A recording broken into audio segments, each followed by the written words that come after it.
us to do the same thing with Gio. I have a very important invitation for my wife. Can't tell you how much it means to hear you say that. You're sacrificing your own security for me? The best thing that we can do is to move to DC as soon as possible. General Hospital latest update. Drew drops a bombshell on Molly. He's moving to DC and cutting Scout off from Alexis and her aunts. Gio keeps icing out Brook Lynn despite everyone's advice. Stella meddles in Trina's love life as Kai tries to win her back. Plus, Ezra's shady rise rattles Laura. Drew tells Molly he's moving to DC and her family's cut off from Scout. Plus, Gio gets some unwanted advice. Today on General Hospital, Dante and Brook Lynn discuss how best to connect with Gio. Chase opens up to Willow about his fears. And Jordan gets visitors at her new place, including Curtis. Jordan surveys her new place, which is empty, and Anna drops by as her first guest. Jordan flaunts a fancy designer's name she's hiring who doesn't come cheap.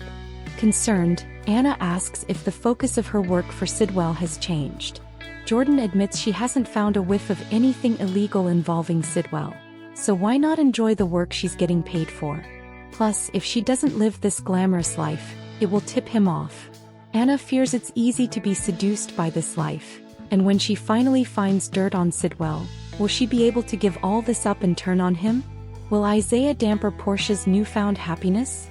At the hospital, Curtis arrives to surprise Portia as Isaiah watches from afar. Curtis has arranged a private tasting with a celebrity chef she loves, which thrills her. Stella meddles. At the pool, Stella meets with Trina to meddle and asks what happened between her and Kai. Trina explains how Kai betrayed her and her parents by tattling to Drew about something he knew, and it hurt her family. Stella believes Kai got caught up in his principles and things in life aren't black and white, especially love. Trina admits Kai said he loved her and Stella asks if she believes him. Can anyone get through to Gio? Sonny brings Donna by for a swim lesson. She is glad to see Gio and reminds him that her birthday is coming up, and he promised to play the violin. He explains his violin broke, but he'll still be there. Seriously, Gio, you can't suck it up for your #1 fan? Gio speaks with Sonny alone while Donna is at her lesson. Gio assumes Dante and Brook Lynn will be at the party, and he's still not over feeling betrayed by Brook Lynn giving him up. We know. Sonny says he has every right to his feelings as Dante went through the same thing as he did before coming around and forging a relationship with him. He tells Gio the choice is his. But his parents are amazing people who will be there for him if he lets them. The Metro Court has a pest problem. At the Metro Court, Kai asks Drew what they do about Measure C without Sidwell's funding. Drew says it will have to wait as he needs to focus on relocating to DC. Kai has gotten to know Scout while working for him, and believes she'll miss her family if they move. Drew explains Alexis believes Scout is better off with her. So they need to move to DC as soon as possible and cut ties with that side of her family. Drew says that with him in DC, he'll need Kai to be his eyes and ears in Port Charles. He'll need to know about everything going on, political and otherwise. Well, we know Kai's good at snitching. Unfortunately, the human cockroach Ezra is back and gloats to Laura that her library expansion projects don't have the votes to pass. However, he'll make it happen once he's the mayor. Molly and Turner have lunch and she learns a pricey gift basket arrived at her office with no name, and suspects it's from Sonny. Meanwhile, Sonny meets with Laura at the bar and the Marco ordeal comes up. Laura knows this town is better off with him in power than Jen's, and she's frustrated she can't just say that. Ezra sits down with Drew and says he's pulling above Laura by a point. Drew gloats that puts him one step closer to getting rid of Sonny and his brother Jason. Ezra gets a call and excuses himself. Was it just me, or did the look on Ezra's face suggest he's starting to see Drew as a liability to his own ambitions? Once he's alone, Molly approaches Drew to talk about Scout. Back at the pool, Trina tells Stella that she believes Kai loves her, but it doesn't matter. Suddenly, Kai appears having changed into pool attire. Stella invites him to join them, but Trina claims she needs to return a book to the library and runs off. Kai joins Stella and doesn't know how to fix things with Trina. Stella believes he's going to have to try hard to win back Trina. Can Dante and Brook Lynn connect with Gio? At the Quartermain's place, Dante suggests to Michael that he pull up street cam footage that may prove Willow was here the night Daisy was targeted. Michael wonders if it will hold up in court, which is when Lynn walks in asking who is going to court. Michael explains it's for his and Willow's visitation hearing. Michael excuses himself and Dante shifts the topic to fixing things between him, Lynn, and Gio. He says they've given Gio space, but the space has caused him to build this wall, which they need to tear down.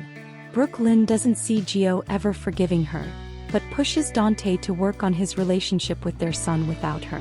She won't be the reason they both don't have a relationship with him. Chase and Willow connect.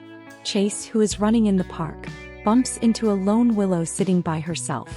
He asks what's going on and she tells him about slapping Lucas. Chase wonders if Lucas provoked her. She is grateful he's asking that and giving her the benefit of the doubt. She explains how Lucas pushed her buttons. As an officer, Chase says she shouldn't have slapped him, but off the record he deserved it. Their talk turns to Chase and Lynn wanting to adopt, and Chase admits the process has stalled. Isaiah is struggling. Back at the hospital, Michael arrives for routine blood work and runs into Curtis. Curtis tells him things are going great with Portia now that he and Drew have called a tentative truce, and he owes Michael for his advice and support. Nearby, Isaiah and Portia chat, and she gushes about how great things are between her and Curtis. He asks where Jordan fits in all this. He immediately apologizes for crossing a line, but she knows he's just concerned for her. She says Jordan is not even a consideration. Later, Curry's arrives at Jordan's place to help her as promised. Gio gets more advice. Michael makes his way to the pool and chats with Gio about Donna's birthday. Gio will be there for Donna, even though things will be awkward between him, Dante, and Lynn. Michael says it doesn't have to be awkward if he doesn't make it.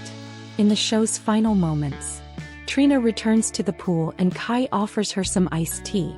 She tells him she was just about to leave but thanks him for the offer. At the hospital, Portia insists to Isaiah that she and her husband are moving forward.